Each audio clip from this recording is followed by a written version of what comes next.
प्लेटो ने स्टेट को परिभाषित करते हुए कहा था कि state is the individual writ large.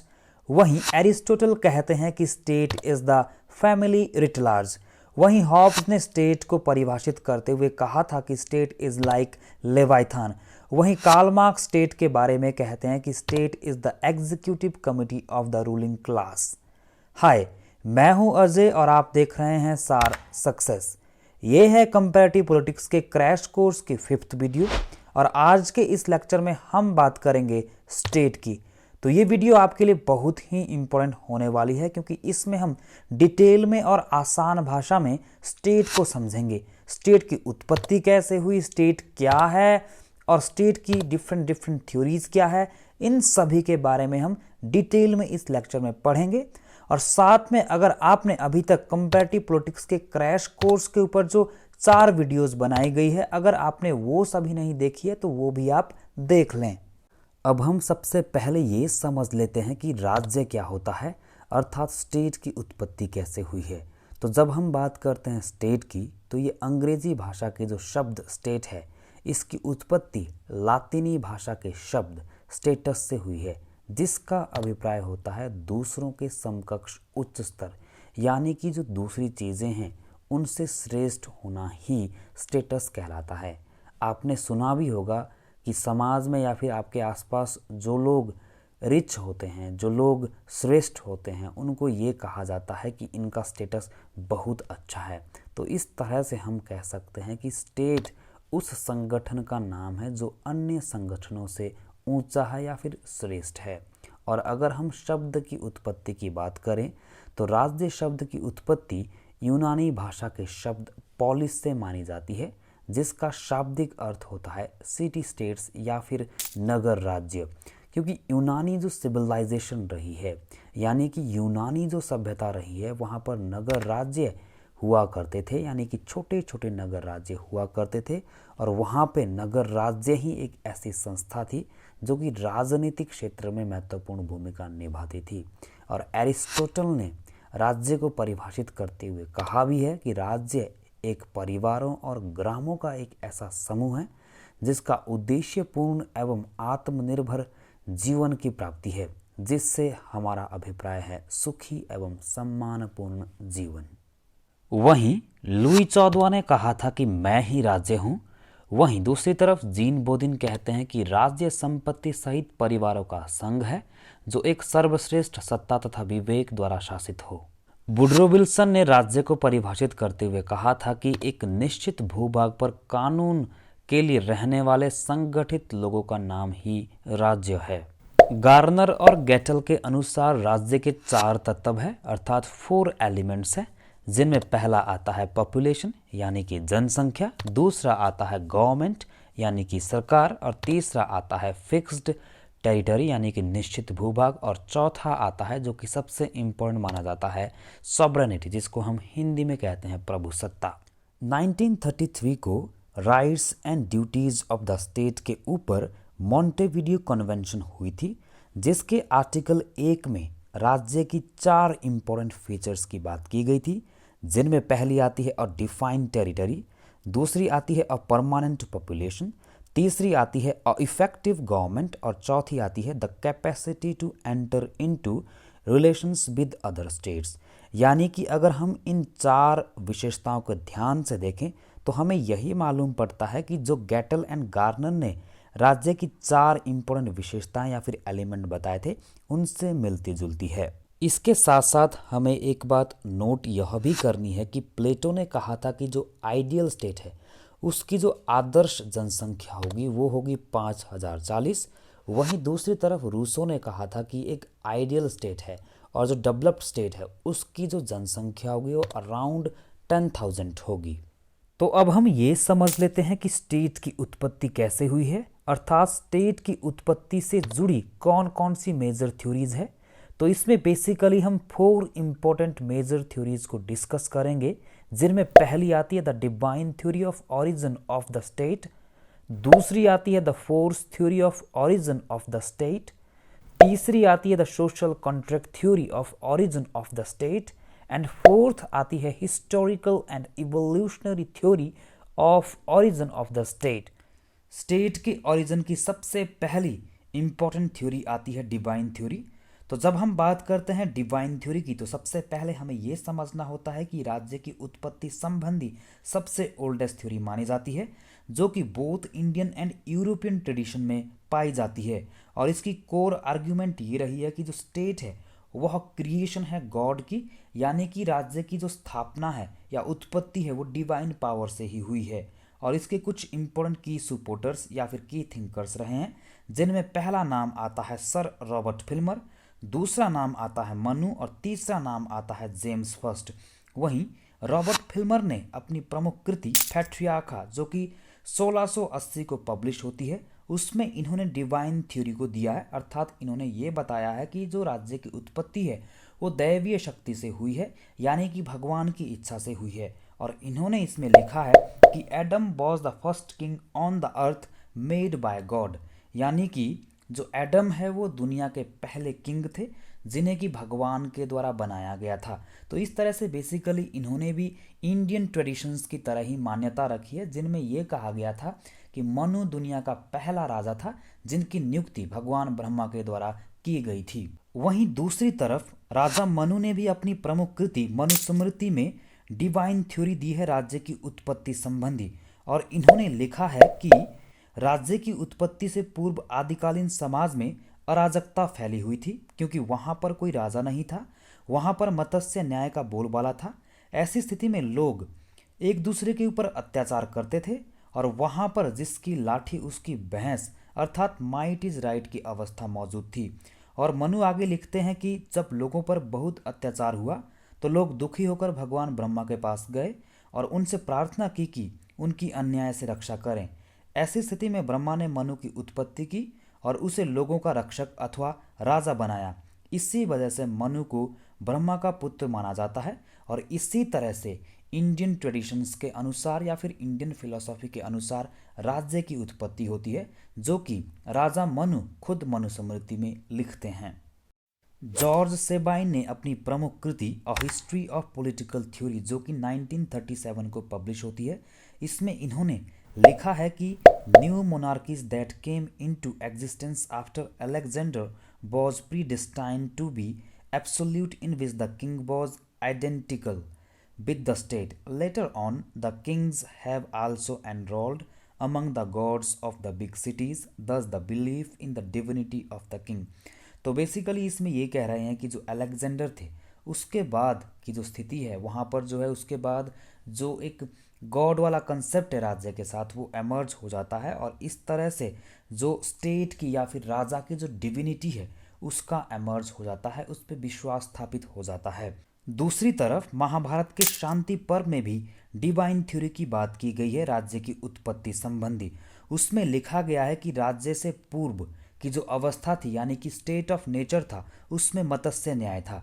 तो बेसिकली मत्स्य न्याय का मतलब होता है law of fish. Law of fish का मतलब है कि जिस तरह से जो समुद्र में बड़ी बड़ी मछलियाँ होती है वो छोटी छोटी मछलियों को खा जाती है, यानी कि एक प्रकार से ये इस तरह से मिलती जुलती है जिस तरह से लॉ ऑफ जंगल होता है। जैसे जंगल में जो पावरफुल एनिमल होते हैं, शेर होते हैं, वो अपने से छोटे एनिमल का शिकार करते हैं। तो इसी तरह से जो महाभारत का शांति पर्व है वो भी ये बताता है कि राज्य की उत्पत्ति से पहले वहाँ पर मत्स्य न्याय था और उस मत्स्य न्याय की अवस्था को दूर करने के लिए ही राज्य की उत्पत्ति की गई है। दूसरी तरफ एंशिएंट इंडिया में भी राजा के लिए ये बताया गया कि राजा जब लोगों के ऊपर रूल करेगा तो धर्म के अनुसार करेगा। राजा को धर्म की पालन करना बहुत ही ज़रूरी बताया गया। और साथ में दूसरी इम्पोर्टेंट बात ये भी है कि जो क्रिश्चियन पीरियड रहा है, जो मेडिवल क्रिश्चियंस रहे हैं, वहाँ पर जो पोप की पोजीशन थी वो सेमी गॉड स्टेटस थी। वहीं दूसरी तरफ जब हम बात करते हैं मुस्लिम वर्ल्ड की तो वहाँ पे जो कैलिफ रहे हैं उनको प्रीस्ट किंग के रूप में देखा जाता है। वहीं दूसरी तरफ दलाई लामा को जो थियोक्रेटिक स्टेट ऑफ तिब्बत रहा है उसके हेड के रूप में देखा जाता है। और ख़ास बात यह है कि इनको जो बुद्धिस्ट गॉड रहे हैं जिनका नाम अवलोकितेश्वरा रहा है उसके ये इनकारनेशन यानी कि उनके अवतार माने जाते हैं। अब हम बात कर लेते हैं डिवाइन थ्योरी की कुछ इम्पोर्टेंट विशेषताओं की। तो इनमें पहली विशेषता आती है state is the creation of God, क्योंकि स्टेट की उत्पत्ति गॉड ने की है, डिवाइन पावर ने की है, इसीलिए जो राज्य है वो क्या है, क्रिएशन ऑफ गॉड है। वहीं इसकी दूसरी इंपॉर्टेंट विशेषता है कि राजा जो होगा वो गॉड के प्रति अकाउंटेबल होगा, यानी कि गॉड के प्रति ही जवाबदेह होगा। क्यों? क्योंकि गॉड ने ही राज्य को बनाया है राज्य के साथ साथ, इसीलिए जो राजा होगा वो लोगों के प्रति अकाउंटेबल नहीं होगा बल्कि गॉड के प्रति होगा। वहीं इसकी अगली विशेषता है कि state is a divine institution, क्योंकि स्टेट को भगवान ने खुद बनाया है, डिवाइन पावर की डिज़ायर या फिर जो इच्छा है उसका परिणाम है, इसीलिए जो स्टेट है वो भी एक डिवाइन इंस्टीट्यूशन है, यानी कि दैवीय संस्था है। वहीं इसकी अगली विशेषता है कि king has the divine right to issue command. क्यों? क्योंकि राजा के पास पावर होती है, दैवीय गुण होते हैं, दैवीय शक्ति होती है, दैवीय अधिकार होते हैं, इसीलिए राजा के पास ऐसा डिवाइन राइट है जिसके अंतर्गत वह लोगों को कमांड दे सकता है, आदेश दे सकता है या लोगों को आदेश की पालना करवा सकता है। वहीं इसकी अगली इम्पोर्टेंट विशेषता है कि king is the agent of the God, क्योंकि भगवान ने ही राजा को बनाया है, तो इसीलिए जो किंग है वो भगवान के प्रतिनिधि के तौर पे काम करता है, एजेंट के तौर पे काम करता है। वहीं इसकी अगली विशेषता है मोनार्की इज हेरिडिटरी, यानी कि जो मोनार्की होगी वो वंश के आधार पे चलेगी, ना कि योग्यता के आधार पे, इलेक्शन के आधार पे। यानी कि एग्जाम्पल के लिए जैसे कोई व्यक्ति राजा है तो उसके डेथ के बाद उसका बेटा, फिर उसके बेटे का बेटा, फिर उसके बाद उसका बेटा, यानी कि वंशानुक्रम चलता रहेगा। वहीं इसकी अगली विशेषता है disobedience of the king is sin. अगर लोग राजा की आज्ञा का पालन नहीं करते हैं तो ऐसी स्थिति में लोगों के लिए वह पाप माना जा सकता है। इसका मतलब ये हुआ कि लोगों को राजा का जो आदेश है वो किसी भी हालत में मानना पड़ेगा। राज्य की ओरिजिन से रिलेटेड सेकंड नंबर की थ्योरी आती है थ्योरी ऑफ फोर्स। तो जब हम बात करते हैं इस थ्योरी की तो इसका सबसे प्रमुख आर्ग्यूमेंट ये है कि जो स्टेट है उसकी उत्पत्ति वॉर के द्वारा हुई है, यानी कि इतिहास में कभी ना कभी दो पक्षों या फिर दो व्यक्तियों के बीच युद्ध हुआ होगा और जो ताकतवर व्यक्ति होगा या फिर ताकतवर पक्ष होगा उसकी जीत हुई होगी और उस व्यक्ति ने जो ताकतवर था उसने पूरे कबीले पर कंट्रोल किया होगा और फिर कबीले से वो स्टेट में परिवर्तित हो गया होगा। और इसकी जो की थीम है वो ये भी है कि वॉर बिगेट द किंग, यानी कि वॉर की वजह से ही राजा का उदय हुआ है। और ख़ास बात यह है कि इंडियन ट्रेडिशन में मनु एंड कौटिल्य ने दंडा की बात की है, जिसके बारे में इन्होंने कहा है कि ये स्टेट का एक बहुत ही महत्वपूर्ण टूल माना जाता है। और ख़ास बात ये भी है कि मुसोलिनी एंड हिटलर ने इस डॉक्ट्रिन को एक्सेप्ट किया है। तो इसके कुछ इंपॉर्टेंट की सपोर्टर्स रहे हैं, जैसे पहला नाम आता है डेविड ह्यूम, दूसरा नाम आता है जेंक्स, तीसरा नाम आता है ओपेनहाइमर, चौथा नाम आता है एल गुम्प्लोविच और पांचवा नाम आता है डब्ल्यू स्मॉल और छठा नाम आता है जेम्स वार्ड। डेविड ह्यूम ने अपनी प्रमुख कृति on the origin of government में लिखा है कि war is the result of origin of the state, यानी कि युद्ध ही रिजल्ट रहा है या फिर कारण रहा है स्टेट के ओरिजिन का, यानी कि वॉर की वजह से, युद्ध की वजह से ही राज्य का जन्म हुआ है। और दूसरी तरफ जेंक्स भी अपनी प्रमुख कृति अ हिस्ट्री ऑफ पॉलिटिक्स में फोर्स थ्योरी की वकालत करते हैं और कहते हैं फोर्स या फिर वॉर की वजह से ही राज्य का जन्म हुआ है। और नोट करने वाली बात यह भी है कि थ्रेसिमैकस ने कोट किया है और कहा है कि justice is the interest of the strongest, यानी कि जो न्याय है वह ताकतवर लोगों का ही हित है या फिर इंटरेस्ट है। अब हम बात कर लेते हैं फोर्स थ्योरी की कुछ इंपॉर्टेंट फीचर्स की। तो इनमें पहली फीचर आती है state is the result of war, यानी कि स्टेट का जन्म युद्ध की वजह से हुआ है। स्टेट ना तो डिवाइन पावर का एक रिजल्ट है और ना ही सोशल कॉन्ट्रैक्ट का परिणाम है, बल्कि स्टेट की जो स्थापना हुई है वो इतिहास में जो वॉर हुआ होगा उसकी वजह से हुई है। और इसका दूसरा इंपॉर्टेंट फीचर है वॉर बिगेट द किंग, यानी कि जो राजा का एक इंस्टीट्यूशन है या फिर राजा का जो पद है उसकी स्थापना कहीं ना कहीं वॉर की वजह से हुई है। और ऐसा इसलिए है क्योंकि इतिहास में कभी ना कभी दो व्यक्तियों के बीच युद्ध हुआ होगा और उस युद्ध में जो शक्तिशाली व्यक्ति होगा, जिसके पास अच्छी सेना होगी, उसका विजय हुई होगी, उसकी वहाँ पे विक्ट्री हुई होगी और इस तरह से उसने पराजित व्यक्ति को अपने कंट्रोल में लिया, उसकी जो लैंड है उसके ऊपर कब्जा किया और इस तरह से जो एक राजा का कंसेप्ट है वो एमर्ज हुआ। वहीं इसकी अगली इंपॉर्टेंट फीचर है कि दंडा इज की टूल ऑफ द स्टेट, यानी कि जो दंड व्यवस्था होती है उसको भी राज्य का एक प्रमुख टूल या फिर हथियार के रूप में देखा जा सकता है। और इंडियन ट्रेडिशन में इस बात की कहीं ना कहीं जो तारीफ है या फिर प्रशंसा है वो मनु और कौटिल्य दोनों ने ही की है। उन्होंने कहा है कि दंड जो व्यवस्था होती है वो राज्य का प्रमुख आधार होता है और ऐसा इसलिए है क्योंकि दंड व्यवस्था से ही किसी भी स्टेट में कानून एवं व्यवस्था को बनाए रखा जा सकता है और लोग अपराध नहीं करते हैं। वहीं इसकी अगली इंपॉर्टेंट फीचर है weak has no right to survive, यानी कि जो राज्य में कमज़ोर लोग होंगे उनको जिंदा रहने का, सर्वाइव रहने का कोई अधिकार नहीं है। और ये जो पॉइंट है ये मिलता जुलता है जो हर्बर्ट स्पेंसर का कॉन्सेप्ट रहा है सर्वाइवल ऑफ द फिटेस्ट, जिसमें इन्होंने ये कहा था कि जो योग्यतम है उसको ही जीवित रहने का अधिकार है। वहीं अगली इंपॉर्टेंट फीचर है based on might is right, यानी कि जो बलशाली है जिसके पास लाठी है उसकी ही भैंस होगी, यानी कि जो पावरफुल है उसका ही बोलबाला होगा, उसका ही वर्चस्व होगा। और इसकी अगली इंपॉर्टेंट फीचर है subjugation of weak by strong, यानी कि जो कमज़ोर होंगे उनको ताकतवर लोगों के द्वारा अपने अधीन किया जाएगा। वहीं इसकी अगली विशेषता है power is the symbol of the state, क्यों? क्योंकि पावर की वजह से ही राज्य अस्तित्व में आया है, इसीलिए पावर स्टेट का एक सिंबल होती है। और इसकी लास्ट इंपॉर्टेंट फीचर है कि state is the supreme power, state अपने आप में एक सुप्रीम पावर है क्योंकि स्टेट कुछ भी कर सकती है, स्टेट के पास तमाम तरह की शक्तियाँ होती है, इसीलिए जो स्टेट है वो वास्तव में एक सुप्रीम पावर है। स्टेट की ओरिजिन की नेक्स्ट थ्योरी आती है सोशल कॉन्ट्रैक्ट थ्योरी। तो जब हम बात करते हैं सोशल कॉन्ट्रैक्ट थ्योरी की तो सबसे पहले हमें यही समझना है कि इसका जो ओरिजिन है वो रिएक्शन के रूप में हुआ था, यानी कि डिवाइन जो ओरिजिन थ्योरी थी उसकी रिएक्शन के रूप में ये आई थी। और इसकी की आर्ग्यूमेंट ये रही है कि state is the result of social contract, यानी कि राज्य की उत्पत्ति लोगों के द्वारा किए गए सामाजिक समझौते से हुई है, ना कि राज्य किसी डिवाइन पावर या फिर फोर्स थ्योरी का परिणाम है। और ये 17th एंड 18th सेंचुरी में एमर्ज हुई थी, यानी कि अपने अस्तित्व में रही थी। और इसके कुछ इंपॉर्टेंट की थिंकर्स आते हैं जिनमें पहला नाम आता है थॉमस हॉब्स का, दूसरा नाम आता है जॉन लॉक का और तीसरा नाम आता है जे रूसो का। वहीं नोट करने वाली बात ये भी है कि अल्थ्यूजियस ऐसे पहले विचारक माने जाते हैं जिन्होंने सबसे पहले सोशल कॉन्ट्रैक्ट थ्योरी को अपनी प्रमुख कृति पॉलिटिका माइथोडाइस डाइजेस्टा एटक्यू एग्जाम्पलिसिस सैक्रिस इट प्रोफेनिस एल्यूस्ट्रेटा में दिया था।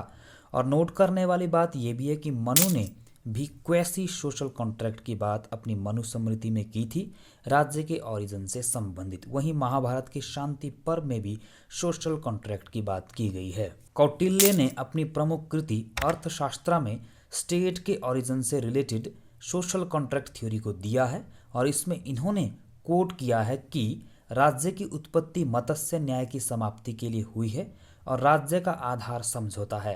राज्य की उत्पत्ति दंड व्यवस्था लागू करने के लिए हुई है। वहीं दूसरी तरफ हॉब्स ने अपनी प्रमुख कृति लेवाइथान में राज्य की उत्पत्ति संबंधी सोशल कॉन्ट्रैक्ट थ्योरी को दिया है, जिसमें इन्होंने कहा है कि स्टेट ऑफ नेचर की जो अवस्था थी वो बड़ी एनार्किकल थी, यानी कि अराजकतापूर्ण थी। क्यों? क्योंकि वहाँ पर कोई राज्य नहीं था, कोई सरकार नहीं था, कोई ऐसी संस्था नहीं थी जो लोगों को कंट्रोल कर सके।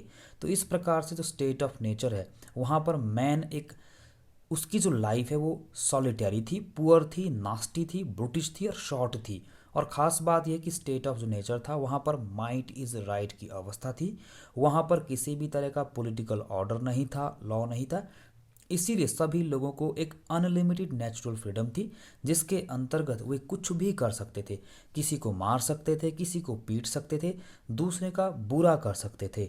तो इस प्रकार से लोग वहाँ पर एक दूसरे का अहित करते थे, बुरा करते थे। और ये कहते हैं कि स्टेट ऑफ जो नेचर थी वो basically endless war of all against all था। हॉब्स आगे लिखते हैं कि स्टेट ऑफ नेचर की जो अवस्था थी वह एक प्रकार से स्टेट ऑफ वॉर की अवस्था थी, क्योंकि वहाँ पर लोग एक दूसरे के साथ लड़ते झगड़ते रहते थे, एक दूसरे को मारते थे। लेकिन हॉब्स कहते हैं कि अगर इंडिविजुअल आपस में एक सोशल कॉन्ट्रैक्ट कर लेते हैं और अपनी सारी शक्तियाँ, सारी स्वतंत्रताएं, सारे अधिकार एक सॉवरेन पावर को देते हैं, तो ऐसी स्थिति में उनकी जो इनसिक्योरिटी है या फिर जो एक वॉर की अवस्था है उसको दूर किया जा सकता है। तो हॉब्स आगे लिखते हैं कि लोगों ने ऐसा ही किया, लोगों ने आपस में एक सोशल कॉन्ट्रैक्ट किया जिसकी वजह से स्टेट अस्तित्व में आ जाता है। लेकिन हॉब्स कहते हैं कि इस सोशल कॉन्ट्रैक्ट का किंग कोई हिस्सा नहीं था, कोई पार्ट नहीं था। और ऐसा इसलिए है क्योंकि राजा लोगों के प्रति उत्तरदायी नहीं था, बल्कि लोग राजा के प्रति उत्तरदायी थे।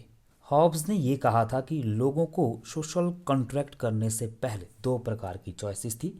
पहली थी स्टेट ऑफ नेचर, जहां पर इनसिक्योरिटी मौजूद थी, और दूसरी जो चॉइस थी वो थी सोशल कॉन्ट्रैक्ट यानी कि स्टेट की स्थापना, जहां पर लोगों की जो लाइफ है उसको एब्सोल्यूट किंग के द्वारा सिक्योर किया जाएगा। वहीं हॉब्स आगे ये भी कहते हैं कि भले ही स्टेट की स्थापना हो चुकी है, लेकिन फिर भी वहाँ पर कुछ अवस्थाओं में लोगों को रेसिस्ट या फिर विद्रोह करने की आज़ादी है, राइट है। पहली है अगर सिविल वॉर होता है, क्योंकि सिविल वॉर में फिर लोगों की हत्याएं होगी, मर्डर होगी, किलिंग होगी, तो इस तरह से अगर सिविल वॉर होता है तो लोग रेसिस्ट कर सकते हैं। और अगर इनसिक्योरिटी है यानी कि लोग स्टेट की स्थापना होने के बावजूद भी इनसिक्योर फील करते हैं, तो ऐसी स्थिति में लोग किंग के प्रति रेवोल्यूशन ला सकते हैं। और अगर लोग सुसाइड करते हैं, क्योंकि राज्य या फिर राजा का प्रमुख कार्य लोगों के जीवन की रक्षा करनी है, सिक्योरिटी प्रदान करना है, तो अगर लोग सुसाइड करते हैं तो ऐसी अवस्था में भी लोग रेसिस्ट कर सकते हैं या फिर रेवोल्यूशन ला सकते हैं। हॉब्स ने एक इम्पोर्टेंट कोट भी किया है जिसमें इन्होंने लिखा है कि I authorizes and give up right of governing myself to this or to this assembly of men on this condition that you give up rights to him and authorize all his action in like manner। Basically इसमें ये कह रहे हैं कि जब लोग social contract कर रहे थे तो वे एक दूसरे को कह रहे थे कि मैं अपना स्वयं शासन करने का अधिकार इस सभा या इस मनुष्य को इस शर्त पर देता हूं कि तुम भी अपने अधिकार मेरी तरह इस व्यक्ति या सभा को दो। इस प्रकार से अगर हम हॉब्स की बात करते हैं तो हॉब्स ने एब्सोल्यूट सॉवरेनिटी का कॉन्सेप्ट दिया, या फिर हम ये भी कह सकते हैं कि इन्होंने एब्सोल्यूट मोनार्की का कॉन्सेप्ट दिया। और ख़ास बात ये भी है कि इन्होंने कुछ इंपॉर्टेंट नेचुरल लॉज की बात की जिनका उल्लेख मैंने यहाँ पर किया है। तो इनमें पहला लॉ आता है सर्च फॉर पीस, दूसरा आता है for sake of natural rights, तीसरा आता है रिस्पेक्ट टू द कॉन्ट्रैक्ट।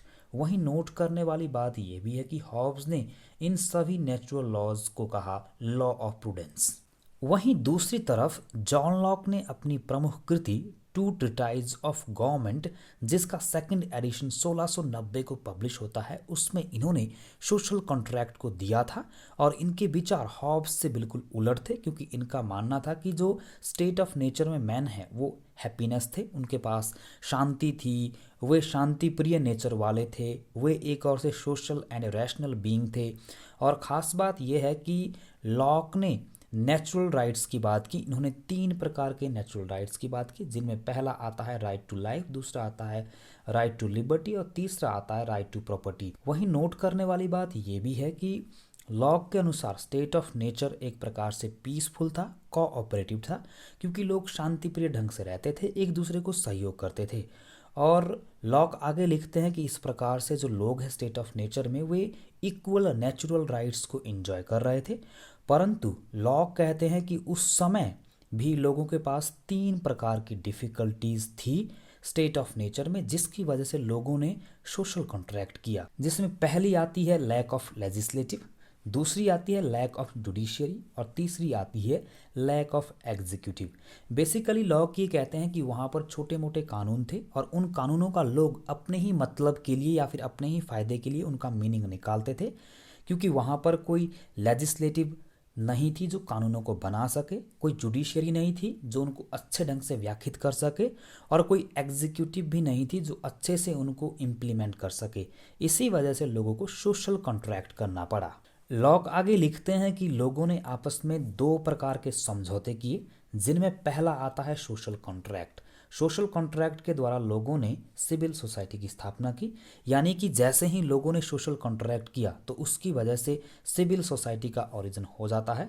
और लोगों ने जो दूसरा कॉन्ट्रैक्ट किया वह है पॉलिटिकल कॉन्ट्रैक्ट, इसकी वजह से स्टेट का ओरिजिन हो जाता है। तो इस प्रकार से हम कह सकते हैं कि लॉक ने दो प्रकार के सोशल कॉन्ट्रैक्ट या फिर कॉन्ट्रैक्ट की बात की, जिनमें पहला है सोशल कॉन्ट्रैक्ट, दूसरा है पॉलिटिकल कॉन्ट्रैक्ट। सोशल कॉन्ट्रैक्ट से सिविल सोसाइटी का ओरिजिन होता है और पॉलिटिकल कॉन्ट्रैक्ट से स्टेट का ओरिजिन होता है। तो एग्जाम की दृष्टि से ये भी बहुत इंपॉर्टेंट है, इसको अच्छे से आप नोट कर लें। दूसरी तरफ अगर हम बात करें जीन जैकस रूसो की, तो सबसे पहले हमें ये समझना है कि इन्होंने स्टेट ऑफ नेचर का जो मैन है उसको नोबेल सैवेज कहा है। नोबेल सैवेज इन्होंने इसलिए कहा है क्योंकि ये बोलते हैं कि उस समय का जो आदमी है वो जंगलों में रहता है, कंदमूल खाता है, वहाँ पर किसी तरह की कोई सिविलाइजेशन का एमरजेंस नहीं हुआ है, कोई एनलाइटनमेंट नहीं है, साइंस एंड टेक्नोलॉजी नहीं है, मॉडर्निटी नहीं है, और दूसरी तरफ वो किसी के प्रति कोई घृणा नहीं रखता है, कोई कपट नहीं रखता है, किसी का अहित नहीं चाहता है, बल्कि शांति प्रिय ढंग से रहता है, प्यार से रहता है और सभी के प्रति अच्छी भावना रखता है। इसीलिए इन्होंने मैन को एक नोबेल सैवेज कहा। और दूसरी इंपॉर्टेंट बात यह है कि रूसो कहते हैं कि जो स्टेट ऑफ नेचर का मैन है वो सेल्फ सफिशिएंट है, और ये कहते हैं कि उस समय मैन के पास, यानी कि जो स्टेट ऑफ नेचर में लोग रहते थे, आदमी रहते थे, उनके पास नेचुरल लिबर्टी थी, इक्वालिटी थी। और ये कहते हैं कि उस समय किसी भी प्रकार की कोई मॉडर्निटी नहीं थी, कोई सिविलाइजेशन नहीं थी, और इस एज को रूसो ने गोल्डन एज की संज्ञा दी है। और इन्होंने गोल्डन एज इसीलिए कहा है क्योंकि वे बोलते हैं कि उस समय लोगों के अंदर तेरा मेरा नहीं था, लोगों के अंदर किसी के प्रति घृणा नहीं थी, नफरत नहीं थी, लालच नहीं था। तो इस तरह से इन्होंने इस पीरियड को एक गोल्डन एज कहा है। हालांकि रूसो ने दो प्रकार की इनइक्वालिटी अर्थात विषमताओं को भी जिक्र किया है, जिनमें पहली आती है नेचुरल इनइक्वालिटी। नेचुरल का मतलब यह है कि जो कि प्रकृति से मिली है, जैसे आपकी बॉडी है या आपका कोई सेक्स है, जेंडर है, तो इस तरह की जो इनइक्वालिटी है वो नेचुरल होती है। क्योंकि मान लीजिए आप अगर फीमेल है तो आप फीमेल से मेल नहीं बन सकते हैं, आपकी स्किन का कलर अगर डार्क है, ब्लैक है, तो फिर आप वाइट नहीं हो सकते हो। वहीं दूसरी जो इनइक्वालिटी आती है उसका नाम है कन्वेंशनल इनइक्वालिटी, मतलब परंपरागत भी इसे हम कहते हैं, या फिर जो कंस्ट्रक्टिव इनइक्वालिटी है उसे हम ये भी कह सकते हैं। मतलब जो कहीं ना कहीं सोसाइटी में रह के ह्यूमन बीइंग है वो बनाता है। जैसे आपका स्टेटस हो सकता है, आपकी वेल्थ हो सकती है। आज मान लीजिए आप गरीब हो तो कल को आप अमीर बन सकते हो, या आप अगर आज अमीर हो तो हो सकता है कि आप के जो बिजनेस है, जॉब है, उसमें मंदी आ जाए और आप गरीब बन जाए। जीन जैकस रूसो आगे लिखते हैं कि धीरे धीरे सिविलाइजेशन एंड मॉडर्निटी का उत्थान हो जाता है, यानी कि जो मैन है वो सिविलाइजेशन और मॉडर्निटी में एंड कर जाते हैं, और इसके साथ साथ rise of capitalism and rise of concept of rich and poor आ जाता है। यानी कि जैसे जैसे कैपिटलिज्म बढ़ता है, मॉडर्निटी आती है, तो उसके साथ साथ जो रिच एंड पुअर का कॉन्सेप्ट है वो भी आ जाता है।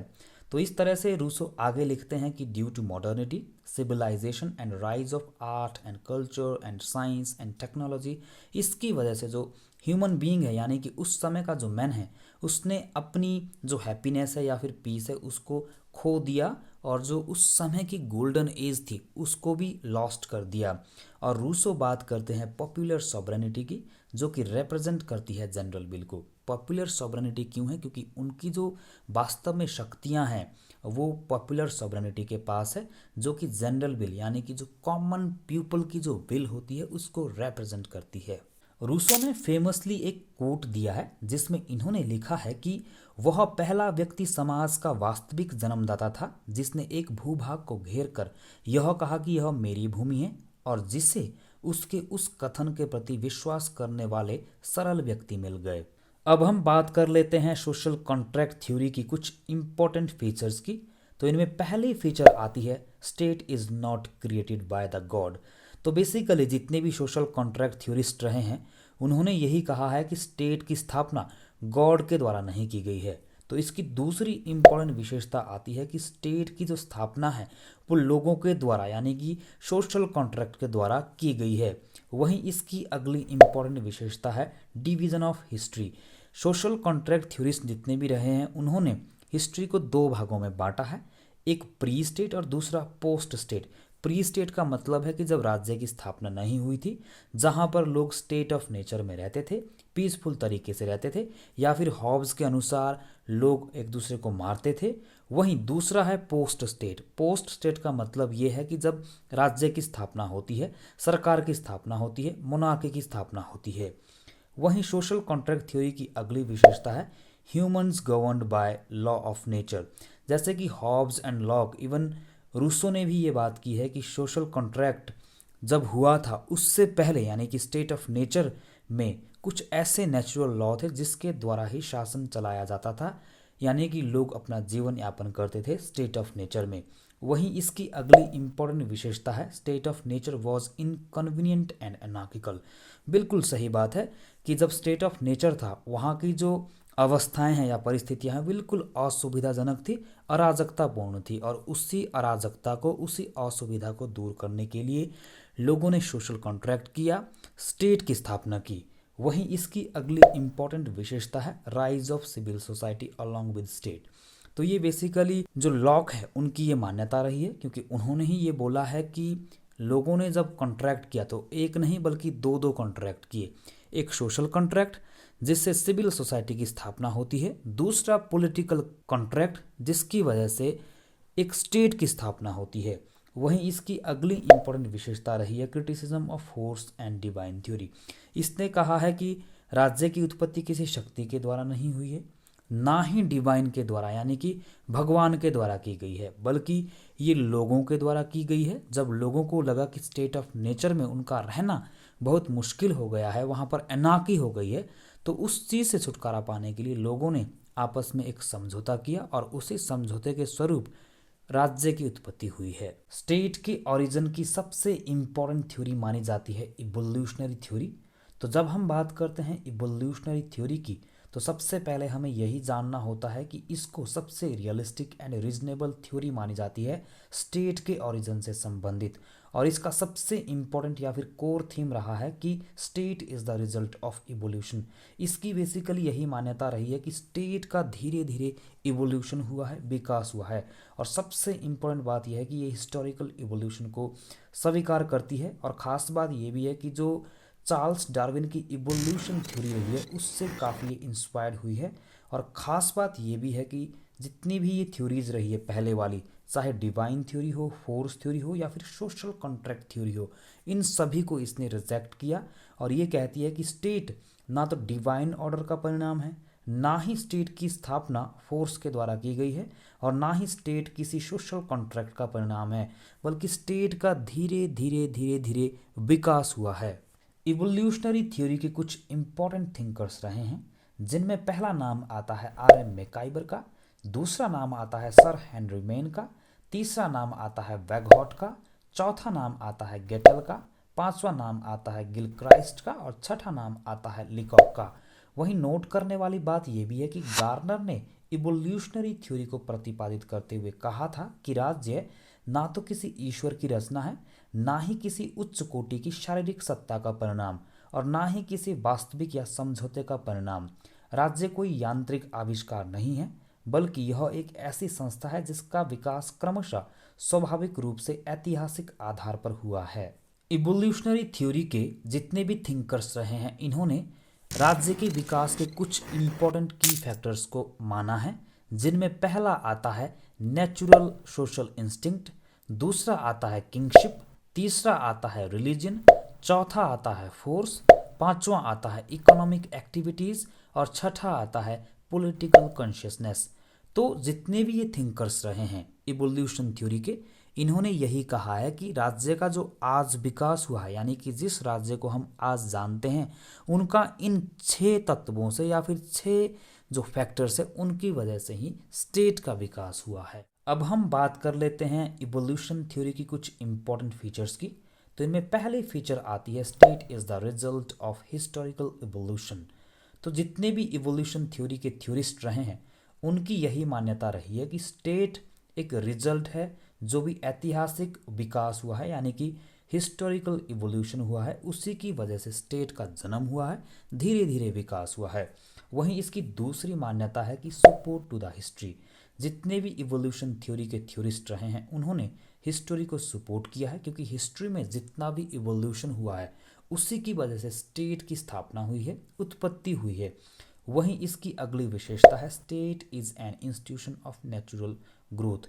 इवोल्यूशन थ्योरी के थ्योरिस्ट यही मानते हैं कि स्टेट एक ऐसा इंस्टीट्यूशन है जिसकी स्वाभाविक रूप से उन्नति हुई है, विकास हुआ है, यानी कि नेचुरली ग्रोथ हुई है।